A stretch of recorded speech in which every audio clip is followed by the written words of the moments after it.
Hello, everybody, and welcome to another episode of The Rotation. Kingdom, what the frick? It hasn't been much of a rotation recently. I can't remember the last time we had all three of the hosts on. IKON is abroad right now, and he's traveling, so it's good for him, you know. Hot girl summer, do your thing, IKON. But like, he's in a hotel. He's like, I don't know if I'm gonna be able to make it, like the internet and all that stuff. So hey, if he can pop on, we'll definitely bring him on tonight. But if he can't, it'll just be me and Kingdom. And then last week you were traveling too. Sheesh, I should start traveling. I guess that's the sign. Is like I'm gonna I think you just should. go somewhere. Yeah, I want to go to Champs. I was going to I think say you that'll be should go cool. to Champs. That's kind of what I was going to say. Champs would be dope. That would be dope. But hey, we missed you last week, Kingdom. Welcome back. Glad to be back. How was your week?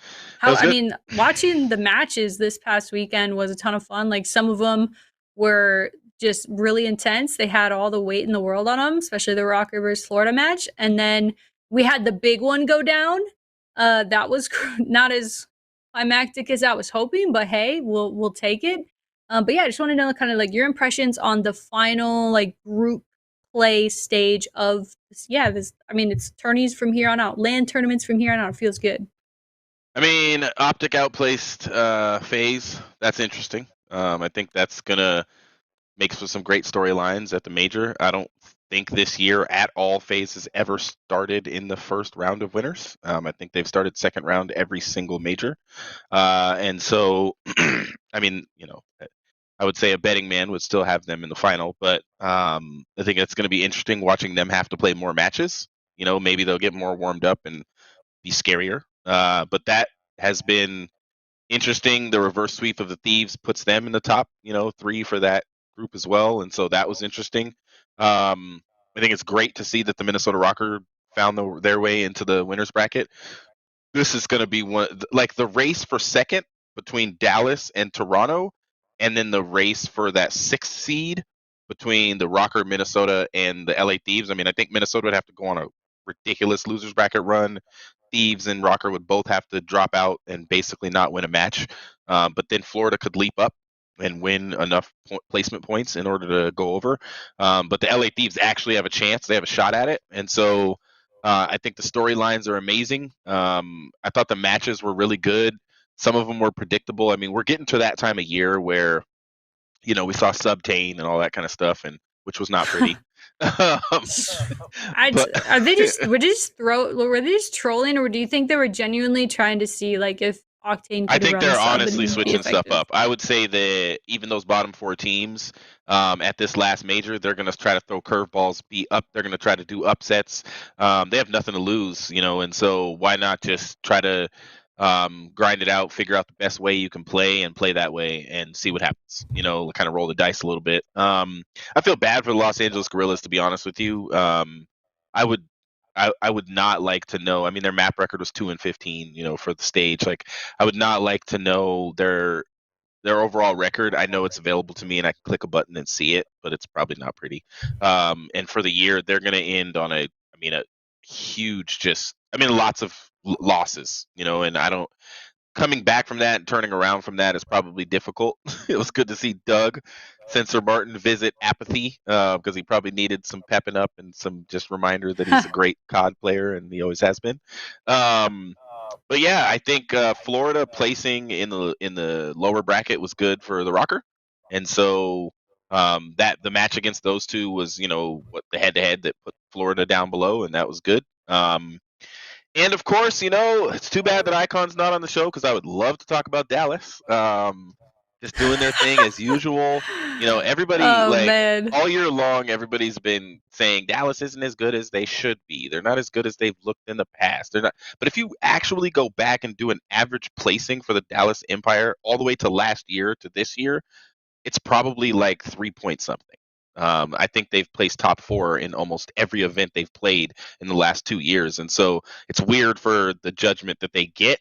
Obviously, we got the Clayster on the timeline, from Crim 6, talking about him wanting to join. And that lets you know, like, Crim is that desirable of a player to play with. And something that I heard on, I don't remember whose show, or maybe it was one of Tack Rab's videos, I never thought about it, but the average placing between Crim and Clay when they're on a team together is like 1 point something. Like they rarely Insane. have lost. If you go all the way back to complexity and then fast forward to last year, and their average placement together is utterly ridiculous. And so, GG's to the Dallas Empire. The way they beat Ultra was important, in my opinion. I think that getting that W, just like the win that Optic got over FaZe, like the way that Dallas beat Toronto and edged them out, honestly, it might be the difference maker in them being the second seed going into champs. Like it might be that win that they had against Toronto. Hey, what's up, IKON? We can hear you. IKON, did you make it? How's the hotel? Hey, Yo, let's go. Hey, let's go. I'm hoping you guys can hear me good. Yeah, we can. I hear you. I hear you well. Let's go. Good. IKON made it. I start talking about Dallas. IKON's like, I got to get on the show somehow. Dude, I heard that. I had to show up.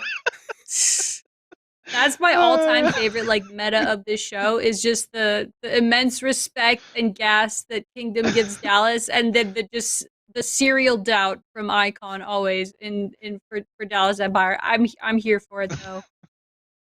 Literally, it's why I'm here. Yeah, that's kind of all I got. Like I really just think that I'm happy it's unpredictable. I'm happy that we don't know who the 6th seed is going to be for sure. We don't know who the 2nd seed is going to be for sure. We don't know. We don't know what the champs bracket is going to look like yet. Even though we know who's going to be in champs, like that's for sure. But we don't know what the champs bracket is going to look like. And 2 teams are going to start with the ability to not lose a match or they're out of champs. And so I really like what I saw out of the Minnesota RØKKR to end the stage. Like that's the level of play I'm hoping to see at the front end of the major. Like when that, I know it's against Atlanta FaZe, but if there ever was a time, I think those teams match up well. If there ever was a time to get a W over Atlanta FaZe, it's like literally right now. And I still think if Atlanta FaZe went to the losers bracket, good luck losers bracket teams because they're going to run through it. Yeah, I mean 100%. It's honestly it doesn't feel good to have to play FaZe immediately in winners bracket run. I think this is actually also what happened at stage 4, right? We played FaZe first, and then we played Optic, and then we went home sad. Big sad. I don't want that to happen again, man. We got to go big. It's stage 5. We're trying to make sure we stay in the 6th seed spot for CDL champs. So for those that aren't familiar, group play, league matches, they're done. It's all over. It's all about stage 5 on LAN in Arlington this weekend. RØKKR plays at 5 p.m. on Thursday. It's going to be sick. I'm stoked. We're going to be playing against Atlanta FaZe. We're having a freaking watch party, baby. If you're from the Twin Cities area, definitely come through to Up Down. It's going to be a good time. I'm going to be there. We're going to be having fun, playing some bar games, or no, arcade games, and there's a bar. It's a barcade, okay, just to let you know. And we'll be showing the match, obviously, and just, I mean, hopefully not having a quick evening and drinking our sorrows, right? I want to see us turn up. I agree, Kingdom. Like, seeing how they played against Florida, a team that RØKKR just always had issues with, always, like, not matched up with well. That was a huge win, I think, for their confidence, their mental game, and just, like, I've been saying it for the last, like, month or so. If you're gonna be a Minnesota team that's, like, hanging in there like we usually do, get it hot at the end of the year is the way to do it. The way to finally, finish strong. So I don't know. I'm super stoked to kind of see how it goes. It's going to be a really important match though on Thursday. It's interesting, and IKON, I'd love to know your take here soon as well. But the last time that we played FaZe, it was we played them in pool play as well for group play. But we did play them on LAN for stage 4 major, and it did not go well. I think we got 3-0'd. It was pretty bad. Now, the first map was super winnable. It was closer than the 3-0 scoreline, of course, but we still did get 3-0'd. And I mean, we saw Coach Sam. We've referenced this interview quite a lot here on the podcast, but he came on afterwards and basically was like very upset. It's the most like frank I've ever seen Saint be in an interview. He's like, this is like unacceptable. We put them on a pedestal. We allowed them to play their game. We tried to play it into their hand instead of playing our, like, he was pissed, right? So now that we're back on LAN, new situation, probably a little more wind in our sails after a big win versus Florida, and just knowing that we need to stay where we are in the 6th spot. I think it's going to make Thursday's match really exciting. So I'm nervous, but I'm excited. I would love to know your thoughts. What we were talking about just before you came on is just the vibe from this past, last group play weekend, last home series weekend before we go into stage 5. What'd you love? What'd you hate? And any thoughts on Dallas, I guess, since Kingdom really wants to talk about Dallas. Let's see. Yeah, I think overall, obviously, biggest thing for me is just the way that we were able to finish. I think I was one that had Dallas just because that matchup hasn't been the best for us against Florida as the entire season has played out. Anytime you're trying to match up with Awakening and Skies, that can be really difficult. And we had it 2 other times. We weren't quite able to get over that hurdle, but this last time we were. And I think this is the part of the year where you want to start having those things happen, right? Like if you beat Florida twice early in the year, and then the last 3 times you played them, you weren't able to, then you're kind of regressing a bit. But being able to play a team like Florida and being able to finally get over that hump, and not only just like maybe going map 5, round 11, like being able to win that matchup decisively, I think that's where you want to be right now. Like anytime you can face a team that you've struggled with and you can come through and you can beat them decisively, I think that only bodes well for where you're at heading into the major. I do think that it's a bit unfortunate that that first round matchup is going to be against Atlanta, but Optic just showed us, and you heard those guys from Optic talk about it a couple times. You heard them talk about how as long as you go in and you just play your brand of Call of Duty, they're a beatable squad, right? If you go in and you try to counter a BZ at every single point and try to be super aggressive and beat him at his own game, probably not going to work out very well for you.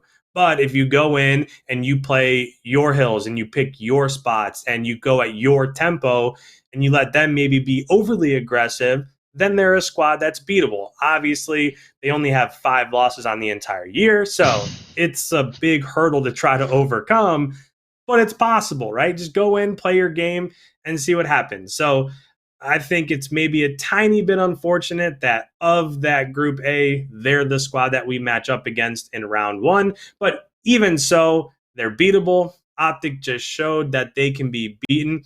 And then after that, there really shouldn't be too many squads that, even if we do lose that first round matchup somehow, if you go down into the lowers bracket, there's really not a ton of squads down there right now that scare me. Obviously, when I look at that bunch, Florida would be the biggest squad, but we just showed that even against a team like Florida, in the last major, we showed even against a team like New York, both of those squads are beatable, especially now with Clay not being in for New York. So that's another squad that's beatable. But you look underneath and you see LAG and London and squads like that. And I just feel like even if you lose that first round matchup, the potential is there to go on a loser's bracket run.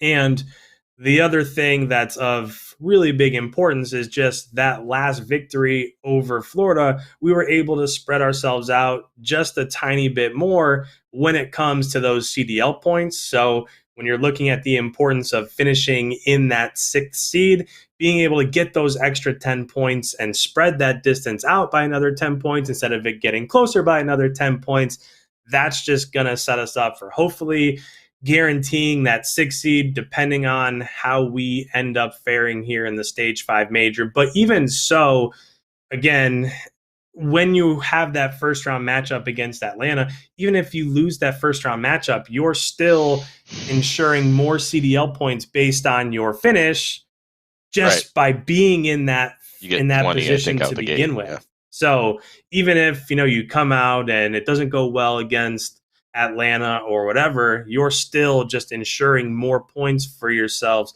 just by being able to be there. And then the only other thing is, again, looking at the big picture overall, when you're looking at the 6th seed, the 7th seed, the 8th seed, and who's there, LA Thieves has a first round matchup against Toronto. That's obviously going to be a super tough matchup for them.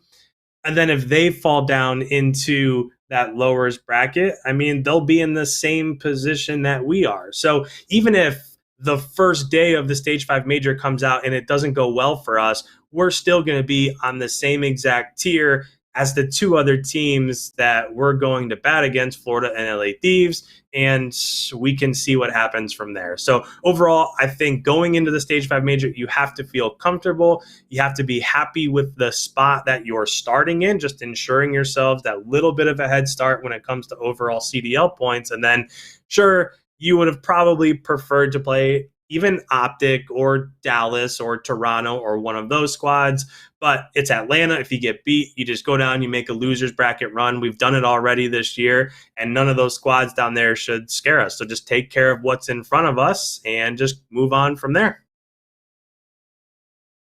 I mean, that's the vibe. I hope, like, you just got me feeling a little more optimistic. I was over here looking at, like, the if and whens and looking at the bracket, and I'm like, well, man, if RØKKR doesn't do so hot, like, at all, and then, I mean, geez, LA Thieves just reverse swept Optic, who just beat FaZe, so I don't know what's real anymore. Like, anything's gonna happen. It's LAN too, so you never know who's gonna turn up on any given day. I do feel better. I mean, I think just beating Florida on Saturday, especially in the fashion that we did, which enabled us to get into the winners bracket for Stage 5 Major, that was just a massive W. And that was, like, just huge for us to be able to hopefully stay where we're at. Knocking on wood, no jinxing, pet the cat. There we go. I think, like, there you go. Hey, thanks, Kingdom. Did you knock too, Icon? I need you here with me. Knock on wood for, come on. Did you do it? Yeah, let's go. All right, let's go. I feel the luck, hopefully.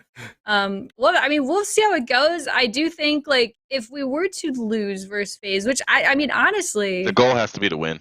Like, honestly, yeah, you have to go in confident. You can't, like, chalk it before you even show not with to the LA venue. Thieves. And it depends, because one of the two teams that loses in that first round of winners is going to play Florida, and so, like, it's either going to be the RØKKR versus Florida. I don't remember how it falls, but if it's the RØKKR versus Florida, that's going to be tense. But if the LA Thieves fall down and then go against London, almost a guaranteed W. So the goal in that first round, if I'm the RØKKR, is winning. Like, I like, is beating Atlanta FaZe. Like, it's not even a chalked, like, storyline. I know we talk about it on the show, of course, but if I'm in the camp, I'm like, just like Chicago was when they played them. Like, we got to win this match. Like, period. You know, like, these guys have only lost 5 times.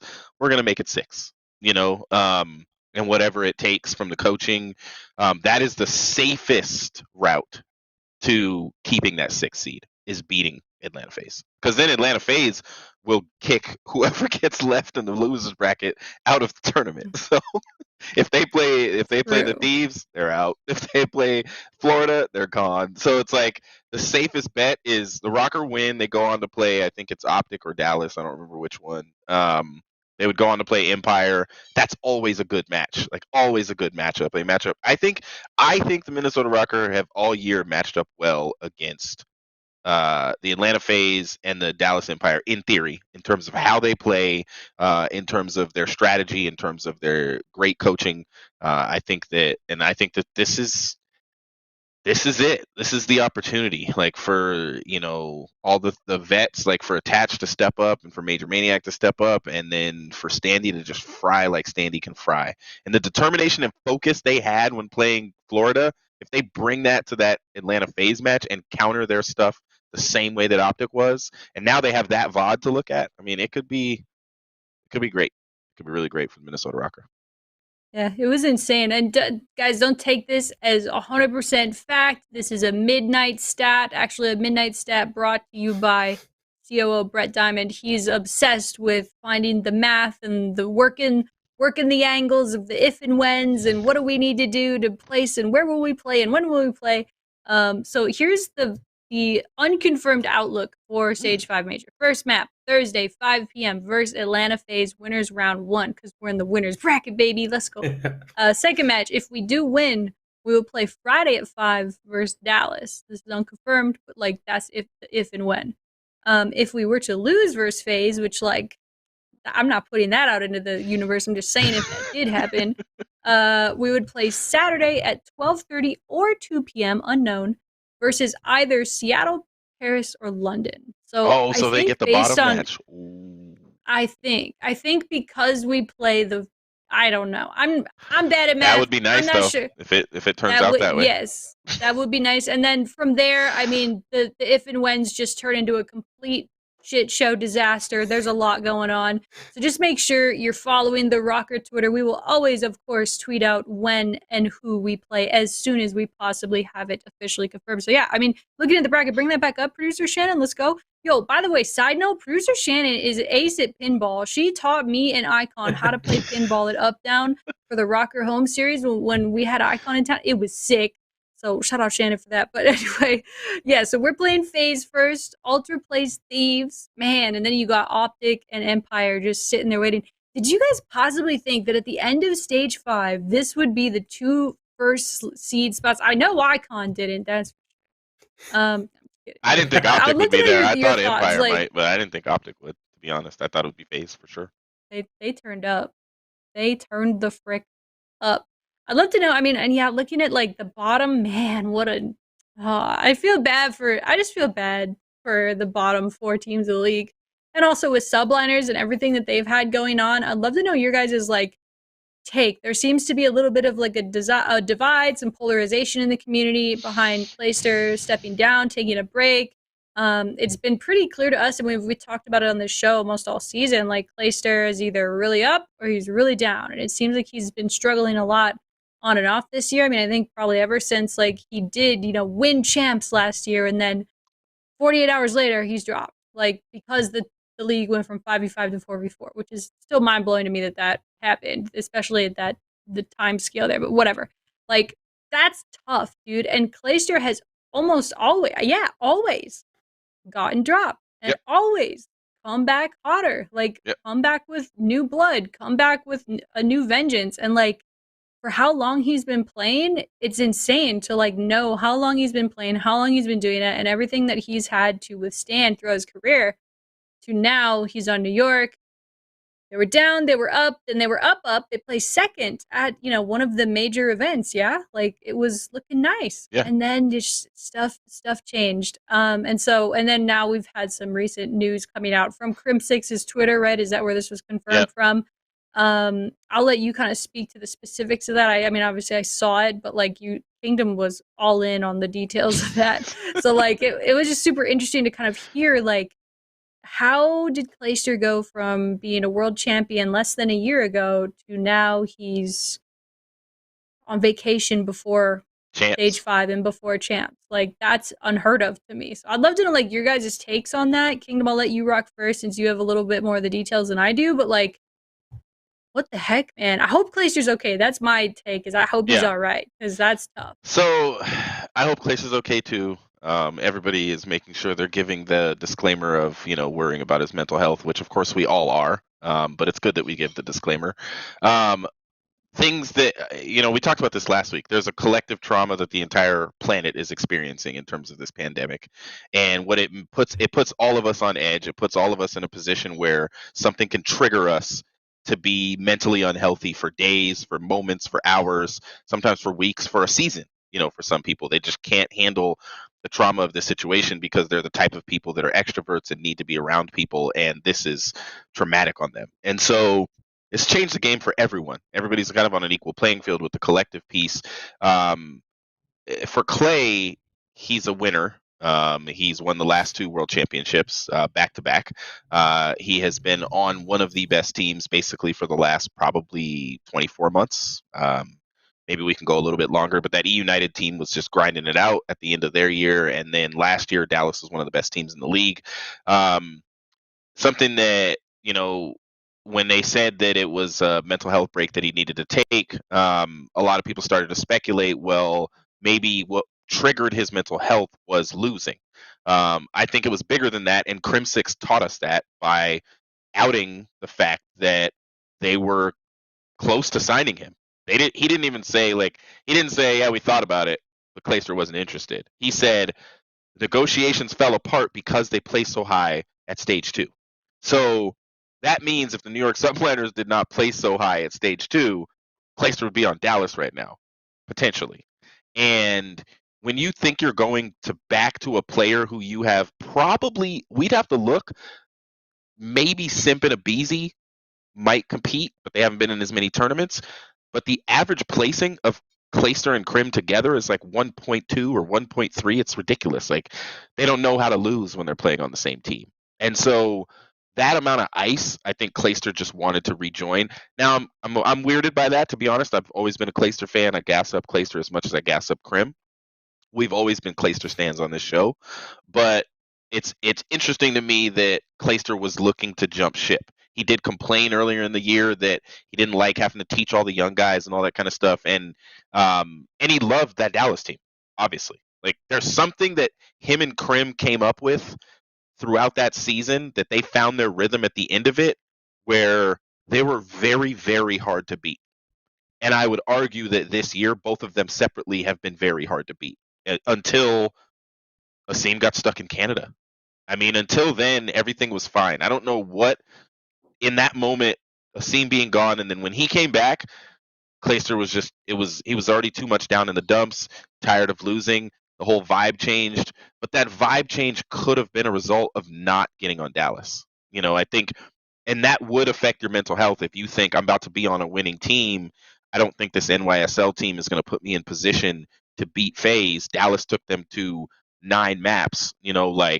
I think if I was on that team, we would have won. You know what I'm saying? I would have done a different play call rather than the laundry turtle that will forever be known as one of the biggest blunders in round 10 history. But the Kingdom with the throwbacks, bro. That is so oddly specific. I hope at least one person who's watching, I know what you're talking about, but I hope at least right. So in that round 10, yes, they turtled behind laundry and lost to FaZe in not a gunfight to gunfight. It was obvious that they were going to lose. They trapped themselves, and you can't do that against the Atlanta FaZe. And so whoever made that play call, Clay might have been like, no, we're not doing that. We're not turtling. Like, let's rotate down to Tiki or something. Kitchen, I don't know. But they opened up the map too much and lost. And so I would say, from my opinion, there is a potential of next year a reuniting of Clay and Krim.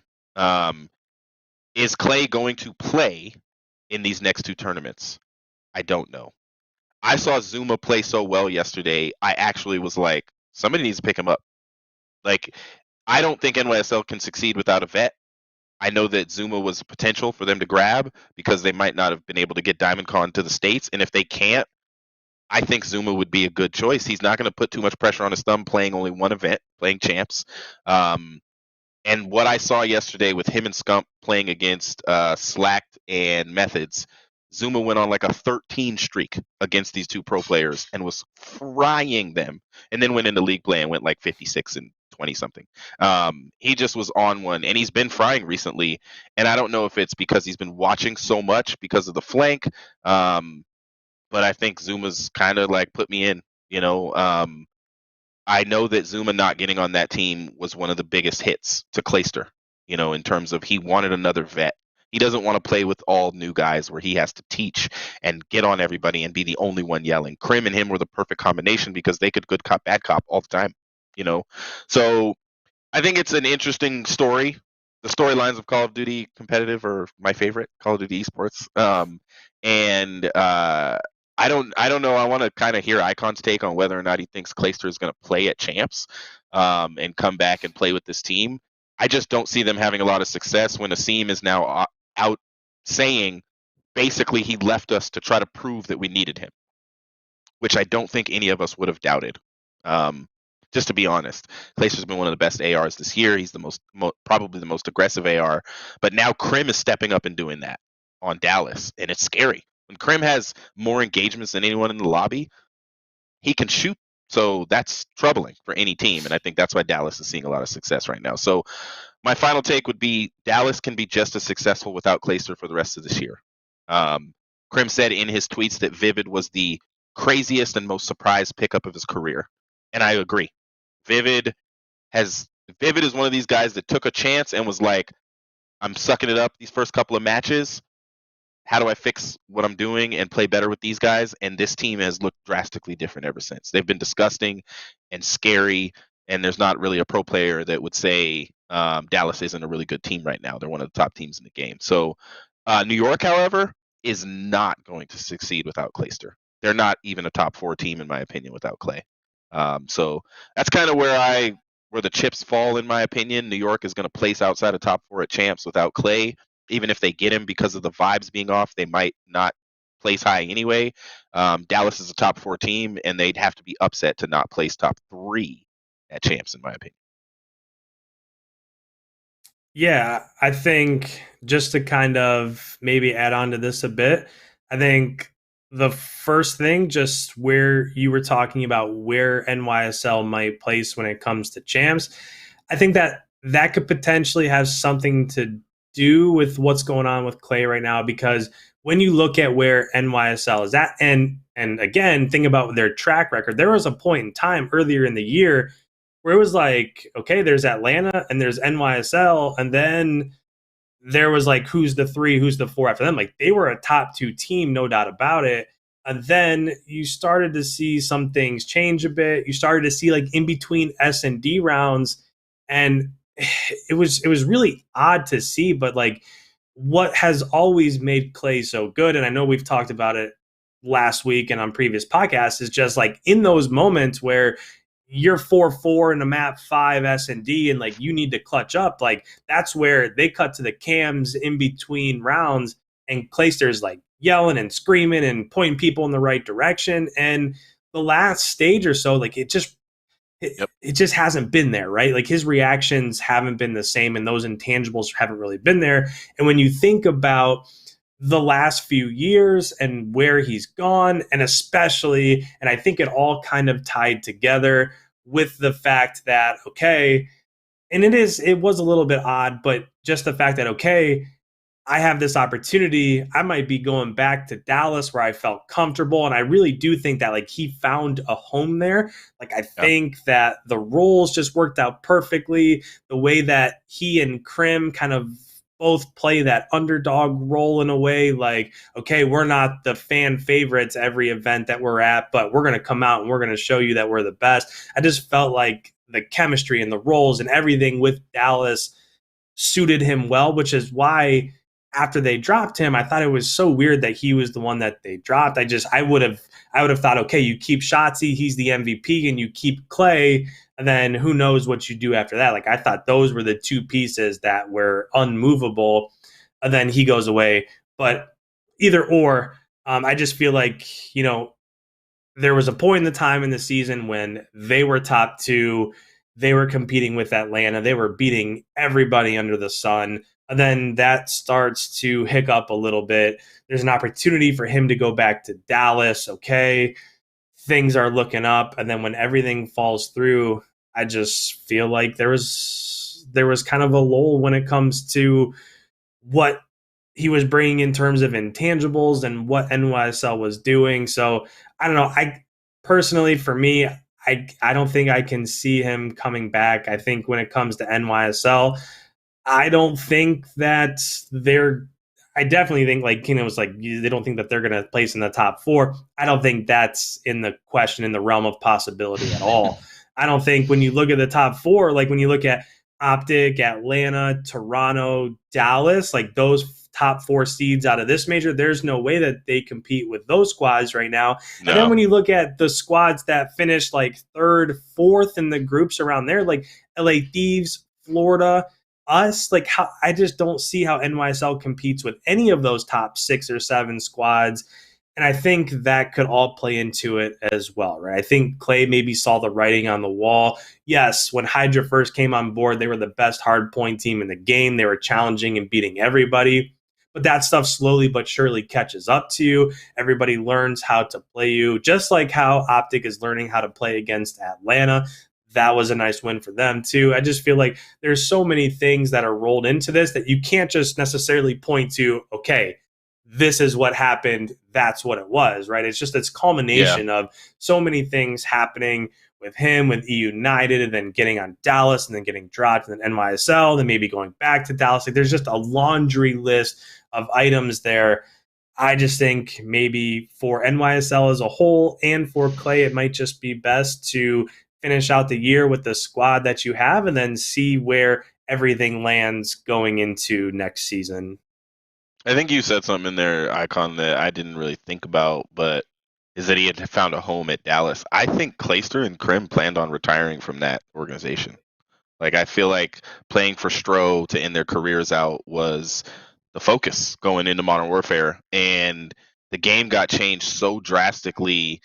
And Clay was like, okay, I can play with Zuma. You know, we've won a world championship together, one of his 3 rings, you know, and, you know, he can trust Zuma and he can trust his experience. And Zuma is very good at spotting talent.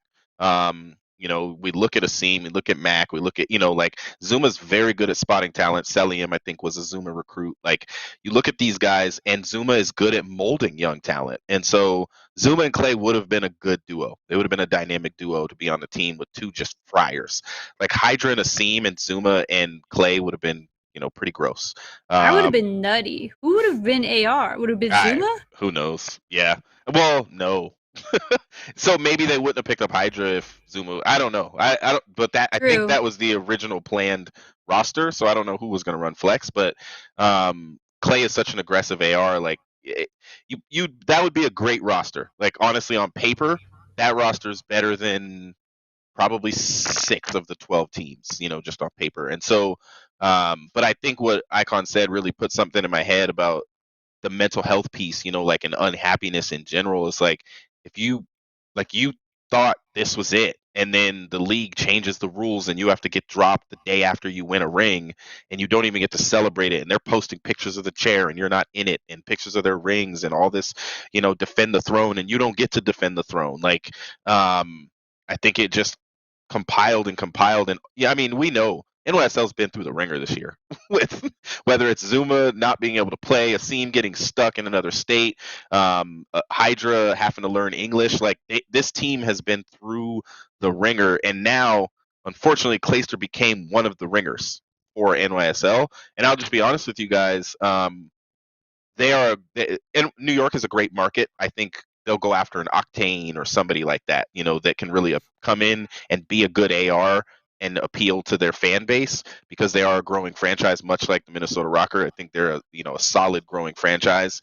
But I'm interested in how things are going to develop for NYSL, because they're now not as competitive of a team. Like, they're not I mean, IKON said it, you know, you put them up against probably almost 6 or 7 of the teams in the CDL, and you might pick them to lose, and that's different than a month ago, you know. So it's hard scenes and tough scenes in the NYSL camp. If you're all those players, you've been grinding all year, trying to listen to Clay yell at you, and you're ready for champs, and you want to place as high as possible. You had the winningest record against the Atlanta FaZe. Like, they were 2-1. 2 of their 4 losses were that team, and now it's kind of chalked. And it sucks when a top team changes that much from one player leaving the team. But NYSL need him. They need a veteran that much, in my opinion, to be successful. Yeah, it's honestly pretty crazy. I mean, I feel like all year New York subliners was so hot and cold, and they would get hot and then get cold, but it felt like Clay would always help them bounce back. I mean, it's not surprising to me when Krim just came out with this stuff on Twitter saying, yeah, like, we're going to get Clay, but then they play second at a major.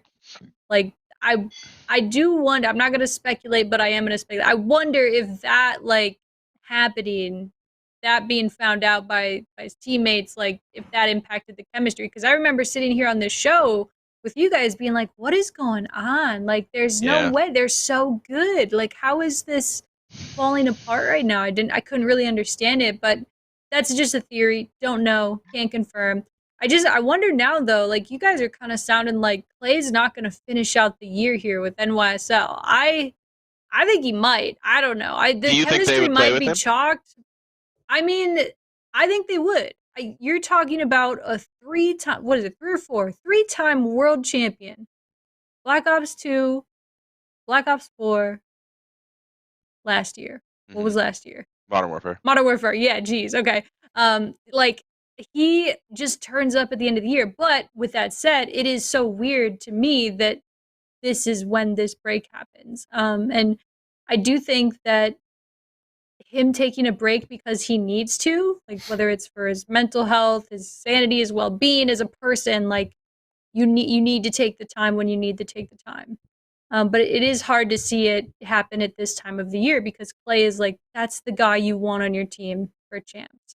And maybe like it's hard for him to have that passion for it this year. I mean, like you said, he's been through so much through his career and especially in the last year. So I don't blame the guy at all. I saw a lot of people just being horrible on Twitter and Reddit. Like, I can't believe, I get it. I would be upset as well if I were his teammates, but I also would have compassion and empathy for the situation that Clay is in and how he's feeling. Like, it's important for people to take care of themselves. So I'll be curious to see how long his time away lasts. Something just inside me says he's going to come back for champs and try to turn up. But it wouldn't surprise me, I guess, either if he didn't. So do you guys think Clay will come back? I don't think he comes back this year. I think he'll come back next year. I don't see it happening this year. Yeah, I don't think he's retiring. I also wanted to say he didn't win in Black Ops 2. It was Advanced Warfare for his champs. Didn't he win on Complexity?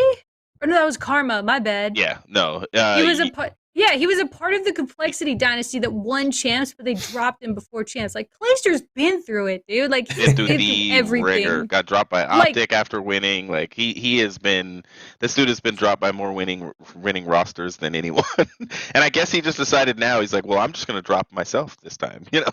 Like, but yeah. I honestly, and I would love to be wrong, to be blatantly honest. If Clayster felt like, you know what, I don't want to do this to my team, so I'm going to come back, give it a run. It might not even be a great one because they haven't been playing together. They haven't been practicing. The vibes are going to be way off because the team knows now because of a public tweet, but they probably knew anyway, which is why Krim was able to say it. And probably all the pro players knew that Clay was potentially going to that team. I do agree with IKON. I think anybody saying he might retire, I don't think so. I think Krim, Scump, and Clay, out of everybody who's been in the league for a very, very, very long time, for going on like 10 years, those guys are still able to be the best at events. They're still able to be the best on their team. They're still able, like, they add so much value. And to IKON's point, and a lot of people that said Dallas should have kept Clayster, I think that I don't think that would have been the right choice. It's Hex back in the day when everybody was like, who are you going to pick up? You know, when they had to make a change on their team, and it was like, and they had a roster spot open, and immediately he was like, Karma, what do you mean? Like, why is anybody asking? Yes, he's been losing on the Optic Nation team, but he's Karma. You know, like, who else would I pick up? And I think that Krim has that status in this league.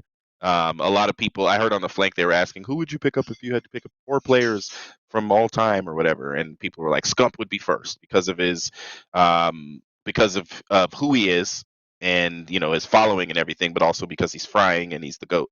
And everybody would want to play with him. But then nobody mentioned Krim, and somebody in the conversation was like, Krim would be a part of this. I know you guys don't think that. For sure. Because everybody overlooks Krim. But his leadership ability is obviously worth something. Like, this dude dropped Hook and picked up Fellow, then dropped Fellow, picked up Vivid, and is now a top team still in the league, no matter what has gone on.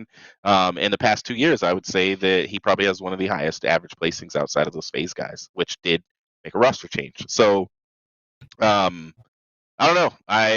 But I don't think Clay comes back for champs. I would love to see it, but I think he does come back next year.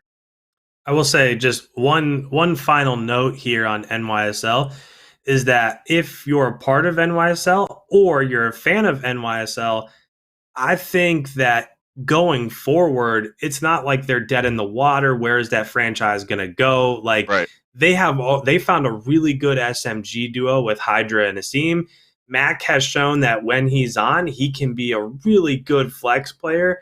So I think if you just find a fourth, a main AR, an Octane, a Zinni, somebody like that to come in, a veteran that can kind of lead things and be that IGL and call those plays, I think NYSL could very easily, whether it's probably not going to happen this year, obviously, but next year, as long as those guys have some time to learn the game and play together and build chemistry and get all those intangibles under wraps, I don't think that NYSL is all right. Well, they're done. I guess they're going to lose every match. Like, I think that there's a path there moving forward.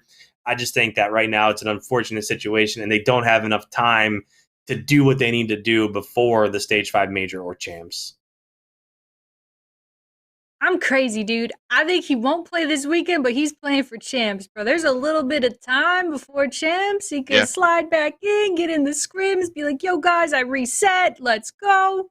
Hey, Matthew in the chat agrees. Is that a picture of Lady Gaga as your avatar? That's Lady Gaga, right? I love Lady Gaga. Let's go, Matthew. Maybe that's not. I don't know. But either way, I don't know. I just got a feeling I probably am wrong, though. Like, my brain's telling me, nah, he's not going to come back. He'll be back next year. And my gut instinct is like, it's Clayster. He's going to play at Champ. Right. Nah, I mean, your predictions have been on point lately, so you're probably right. Bro, I'm big brain lately. Guys, listen, I don't want to flex on anybody, but I'm gonna. Listen, we've been doing, you guys, if you've been watching the rotation all year, we've been predicting the matches, who's going to win, the map count. We're getting allocated points. We get allocated points for upsets. Producer Shannon, why don't we kick it over to what the the scores are? Let's just do a little check-in where we're at. Oh my God, I'm ahead. How did this happen? Oh, by 10. Ooh, ahead by 10, bro. Insane. And honestly, Stage 5 is where I have been making my mark. I am up a lot in Stage 5, and I hope I can continue it. I don't know, it's going to be tough. But man, it's going to be close. Kingdom, maybe next time, maybe next season. You got it. IKON and I, we're battling it out basically I think we're gonna do a belt. Like, I want to put a little belt that I predict correct all the time behind me. That way, when we do the podcast in the future, you guys just always know that I'm the brains of the operations. And I know IKON wants the same thing. And Kingdom, maybe you could steal the belt next year. Not this year, fortunately. Sorry, I mentioned that twice. That's pretty messed up. Pretty messed up. You never know. I mean, we could tank for you to catch up and then have a real competitive champs. We could. Yeah, it's not gonna happen. Unless I go for all the upsets and they happen. I'm like, Seattle's gonna win every match. Honestly, you should, dude. You should just go for upsets every time. Well, interestingly enough, you're gonna probably go for the RØKKR in that phase match, and so that's what I was about to get into. Listen, all right, we're about to have a real conversation, guys. All right, let's go into our predictions for Stage 5 majors, guys. We are going to be predicting only the known matchups, so I'm not gonna tell you who's gonna win the whole thing. What you guys will see, obviously us do the predictions for the matches that we know about, and then as the weekend progresses, Producer Shannon, lovely lady, will be putting out our predictions as we're predicting them and who's winning and getting the points over the weekend. So you can see each day who we picked, who's getting the points, and how this is all shaken out. So, I mean, this is my champs. Holy, this is our champs right here, baby. Is the predictions. So let's get right into it. I'm a little nervous, especially because of the point that Kingdom just made. You guys know me. But you've been doing that all year, and you're on top. You've been picking RØKKR for every match, and you're on top. So I am a homer, and I always pick RØKKR to win. And even if I think RØKKR might lose, I predict them to win 3-2. But I am only up by 10 points. So, do I keep doing that? I don't know. I mean, you could get the predictions right on the other matches, and you wouldn't have to sacrifice your loyalty. That's what I'm gonna have to do. I'm not. He's saying that he's trying. I got the RØKKR sign on my wall, bro. I can't sacrifice my loyalty. I'm all RØKKR'd out, dude. I have to. All right. Anyway, I don't have to predict RØKKR to win. By the way, I just am a homer. Okay.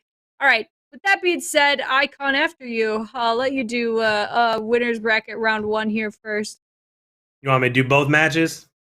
Yeah, we'll do it by I'll do the losers bracket first, and you do the upper bracket first. That cool?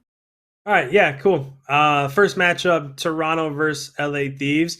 I think that anytime this LA Thieves roster goes to battle, I think that they're a dangerous squad. If they came out and they beat Toronto, I don't think I would be surprised at all. I think that they're a good roster. I think that they're probably in the best place that they've been all year, except for maybe at the beginning when they were playing pretty well. But when it comes to Toronto, I just think that from top to bottom, they're too strong.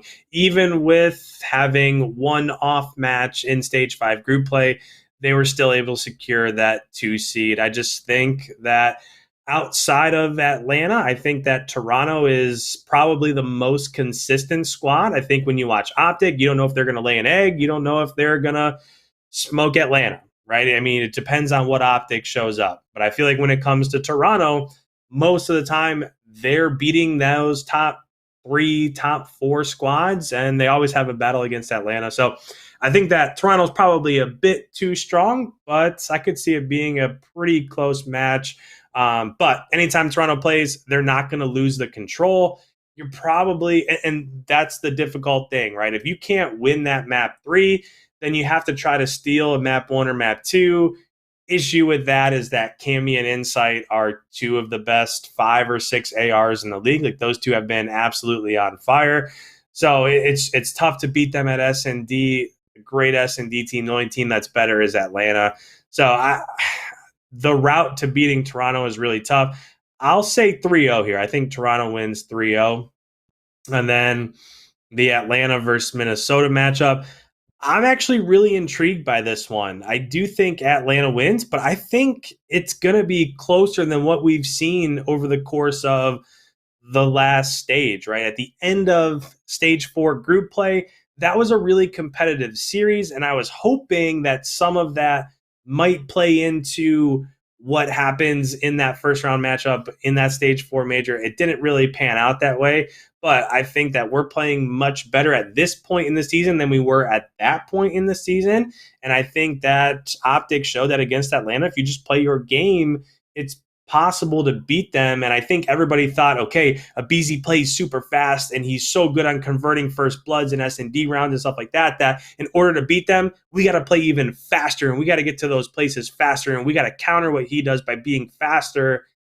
And maybe that's not the ticket, right? Maybe if you just play a bit more passively, you can take some things away from them. So we'll see how it pans out. I do think that we steal a map, but if it was to go a map 5, I think Atlanta is really tough to beat. They showed last year and this year both that when it comes to map 5, they are unbelievable in that scenario. I think I'm going to go 3-1 here, Atlanta, but I do think like the S&D, I think Atlanta probably wins the map 2 S&D, but I think it's going to be close. I don't think it's going to be like a 6-1 or a 6-2. I could see it going round 10 or round 11. So 3-1 Atlanta, but I'm intrigued by the matchup and I'm excited to see what happens with that. Kingdom, you go for round 1 here. You play for the honor, the end of the season honor. Yeah, I feel like one of these bottom 4 teams. I'm gonna say messed up, bro. Hashtag shocked. I'm gonna say Ultra are gonna take it over the Thieves, but it's gonna be very close. I mean, this is LAN. I mean, nobody forget. Like, I think Austin, Slasher showed up on LAN when he had his first one at the last major and played really well. I just think they hadn't had enough time to get their teamwork together. They seem like they're playing as a team. I think Kenny is one of the most dangerous players in this league. He just has not been. I mean, they've changed rosters 9 times this year. Kenny just hasn't really been able to get comfortable on a squad. He looks comfortable, and they're fine with John going negative so much. Like, they seem to still be able to eke out victories, because he's in the right place at the right time, and he runs the right routes, and he blocks spawns, and he does his job, and it works for them. The Ultra, though, like, goodness gracious, this team, they're like secret champions. Like, they're so quiet about it. They just get on, they do a little meditation, and then they just fry you, and they're very, very hard to beat. I mean, Empire exposed them a little bit at the last major when they won both controls against them, which was weird because they're the second best control team in the game. Maybe the LA Thieves can take some notes, I don't know, on how they lost last week and make them uncomfortable. It's the only way that you're going to beat the Ultra, but they're still going to come at you until we saw that in that last hard point versus Dallas that they almost lost, which would have been all bad. And so I think Ultra are going to win 3-2. I do think Thieves will give them a run for their money. And then the FaZe RØKKR, I'm going to go for the upset. I'm going to say that the RØKKR are going to win 3-2. And it really, for me, depends on that first game.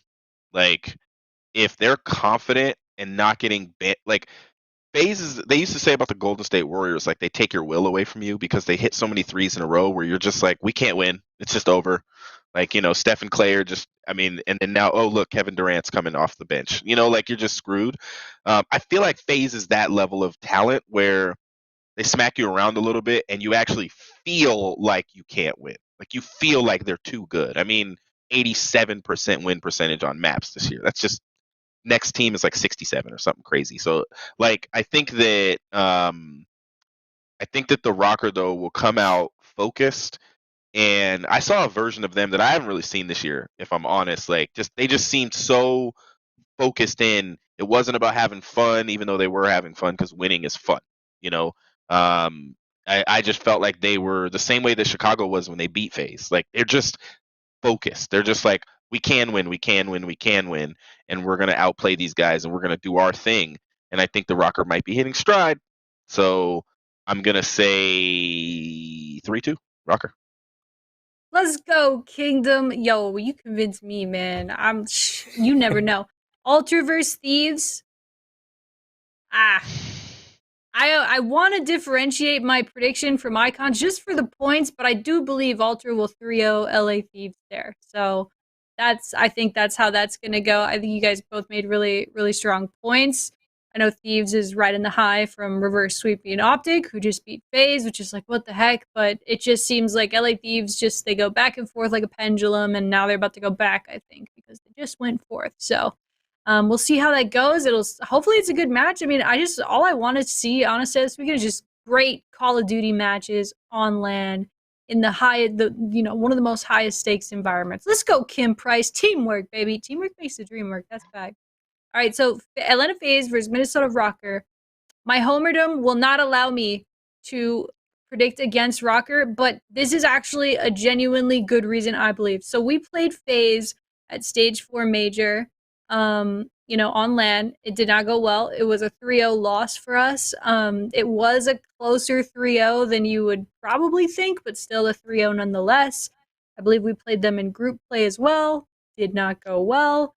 But you saw, I'm sorry for referencing it so much, but it's just such like an iconic interview this year of Saint after that FaZe LAN loss, saying like, we came out and let them play their game. We didn't play our game. We tried to play to their pace.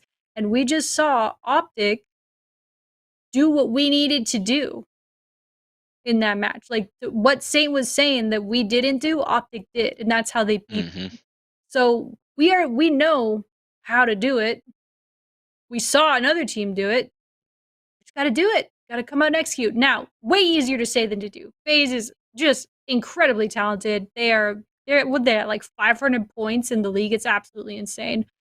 So is it more likely that FaZe will win the match? Yes. But do I believe the RØKKR could pull the upset and then I could dunk my victory lap early? I don't know. We'll see. No, I'm just kidding. Man, I just jinxed it for sure. Knock on wood. I think RØKKR 3-2 over FaZe. And I'll just kick it right into the lower bracket here. Subliners versus Gorillas. I feel so bad for the Los Angeles Gorillas. Some of those guys were on our team last year. Love Billy Mental. Shout out to the Gears of War God. They're just not clicking. It's not happening. I don't think it's going to start happening right now. I believe not only while Silly and Assault were on our team last year, did they, have the longest losing record streak, which unfortunately, we almost broke it this year? Who almost broke it this year? Was it Surge or us? Surge almost broke it. Right? They got to the same number. I think it was like 10. They got to the same number. And now it's like Gorillas is almost in that spot again. And so I feel bad for those guys. Like, that's got to be mentally super tough. Like, 2 years in a row, just can't get it together.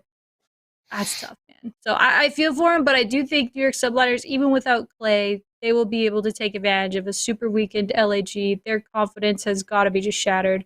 And I feel bad for them, but hopefully it's a good match. I was really upset by the big one, the Seattle Surge versus Los Angeles Gorilla match. I wanted that to be more of a banger, but it was a quick 3-0 from Seattle. So, yeah, tough luck for LAG, New York Subliners. I think they're going to win 3-1 is what I would kind of predict. Seattle Surge versus Paris Lejeune. Dude, how do you predict this? I mean, if this was online, I'd probably say Paris, and Paris has been looking, a little better lately. But we saw how much the most recent land fueled Octane and the Surge. Like, he is a solid land player. There was even talk after that event where people were like, man, it's land. Like, anyone should be able to show up and do their thing. Champs should allow all 12 teams instead of 8 because look at how much better Seattle is or Octane is on land. Like, I get it.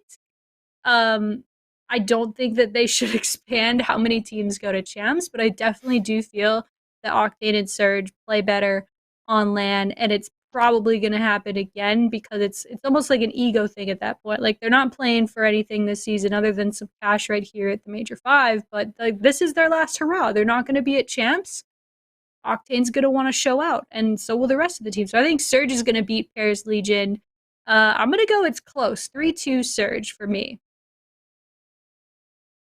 Wow. Okay. Yeah, I'll go. First, if you look at that New York versus LAG matchup, it's kind of crazy to think that this could actually be and probably will be the last match that LAG plays this year because they're not going to champs. So if they get bounced here in round 1, they're donezo. Bro, 2 of these teams, it's their last game. I didn't even think of that. Yeah. That's so sad. No. So I know. Well, it just occurred to me also. But yeah, I think New York proved that even though Clay's not there and they're not the team that they were during stage 2 or stage 3 earlier in the year, they're still a solid team. And I think most people are going to pick them to beat anybody that's not making it to champs, right? I think that if they play, us or Florida or LA Thieves, they're probably going to struggle. But if they're playing Paris or Seattle or LAG, they're still more than capable of beating those guys. So I'm taking New York here. I think that they probably lose the SND. That's the one thing that LAG has had going for them all year. But the respawns, I don't see how LAG hangs in any of those respawns, whether it's hardpoint or control. So I'm going to go 3-1 here, NYSL. And then the second matchup here, again, these are 2 teams that I just think overall when it comes to online, they don't play their best COD. But when it comes to Seattle, we saw in the stage 4 major that they were definitely a better team on land. And I think that they probably go on a little bit of a run here. I think that they beat Paris 3-1, and then sure, we'll go through the rest of our predictions, but I think that of the second round losers bracket matchups there, they have the easier one against London. I think that they probably win that one. And then depending on how everything falls above them, I mean, they could easily go on a little bit of a run on land. So I have, if you're looking at like who are in those bottom 4 squads, I think I have the most confidence in what Seattle can do. And it starts here. I think that they get a 3-1 victory over Paris, and that's just going to propel them into some of their next matches. So the storylines are very interesting with, for Seattle or Paris, one of them are hanging up the sticks after this. They're looking for what team they're going to, they're going to be calling their new teammates or hopeful teammates and be like, hey man, if you guys place, and it sucks because they're going to have to watch the rest of this and then wait and watch champs. The other thing is, like, New York is about to lose their 4th seed. They're only 10 points above Optic. I think basically they have to go all the way to, like, they have to outplace Optic, I think, in order to keep that spot. So they're going to drop down to the 5th seed, which is funny because the whole race to 2nd between them and Dallas and Toronto has now turned into, I mean, if Optic upsets everybody and wins this event, they could probably overtake 3rd at least, so it's still up in the air. Dallas would have to drop out of the tournament early, and so would Toronto, which I don't see happening. But in terms of the match matches, New York versus LAG. It's sad to say, like, if I'm LAG, I'm like, this is it right here. This is our opportunity. Like, this is the one chance, because they're not going to beat Florida, in my opinion. I honestly don't think New York will either. I think Florida sneakily could go on a run in the losers bracket, but round 3 is scary. You're going to have either the RØKKR or FaZe, and you're going to have either the Thieves or Ultra to face up against. And so, whatever kind of run anybody tries, I think round 3 is where the whole bracket by round 4 is going to be the top 6 teams that are already in the tournament, unless Florida upsets somebody, which is definitely possible.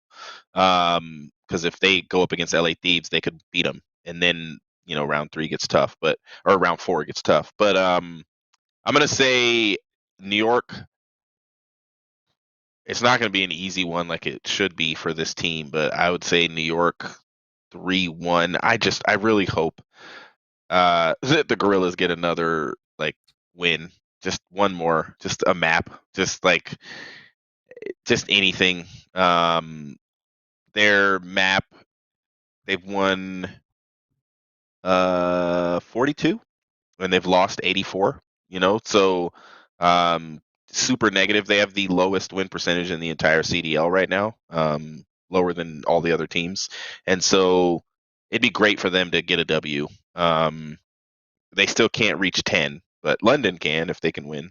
And then the Seattle, so I'd say New York 3-1, and then Seattle versus Paris. This is a hard one. Temp has been talking about we're the best of the worst. I mean, they're not anymore because London is winning the tiebreaker, I guess. But I think that there's a potential that either one of these teams could lose to London. They've looked a little better recently. They've taken teams a little bit farther, and so my hope is that Octane that's not how he goes out of the CDL this year, or Pristini or Gunless. I mean, that roster, just when you start naming the players, it doesn't make any sense that this is the position they're in, that this could be their last match in the league this season. But I'm going to say that Seattle is going to win 3-1 against Paris. I think on LAN, they're going to show up and Lantane and Lantini or whatever, and Landless, and they're going to get the W.